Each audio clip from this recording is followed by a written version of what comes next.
আসসালামু আলাইকুম প্রিয় দর্শক, সকল কেমন আছেন? আশা করি ভালো আছেন। আমি আলহামদুলিল্লাহ।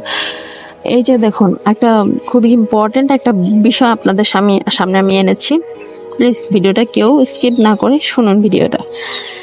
যাদের বাচ্চা আছে, যারা স্কুলে মাদ্রাসায় দিয়েছেন বাচ্চাদের, তারা অবশ্যই নিজের বাচ্চাকে সুরক্ষিতভাবে রাখার চেষ্টা করবেন। অন্য কোনো কাজের লোকের হাতে বাচ্চাকে ছেড়ে দিবেন না। বাচ্চাকে নিজে দেখভাল করার চেষ্টা করবেন। আর অনেকে আছেন যারা জব করেন, বাবা মা দুজনেই, তারা অনেকের উপর দায়িত্ব বাচ্চাকে দেন। যার হাতে দায়িত্ব দিয়েছেন বাচ্চাকে বাইরে থেকে বাসায় আনার জন্য বা বাসা থেকে বাইরে নিয়ে যাওয়ার জন্য, তাদেরকে অবশ্যই শক্তভাবে বুঝিয়ে দেবেন।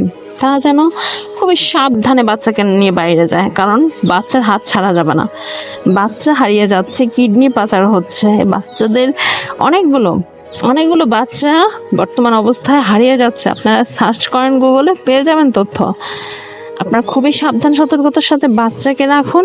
বাচ্চাকে ছাড়া যাবে না, কোনোভাবেই না। বাচ্চাকে দেখে রাখতে হবে, কারণ আপনার বাচ্চাই আপনার জীবন। তাই প্রত্যেকটা বাবা মা ভালো থাকুক। বাচ্চাদের নিয়ে এই কামনায় সবার জন্য দোয়া রইল। নিজের বাচ্চাকে সুরক্ষিত রাখুন, সুন্দর থাকুন। ধন্যবাদ।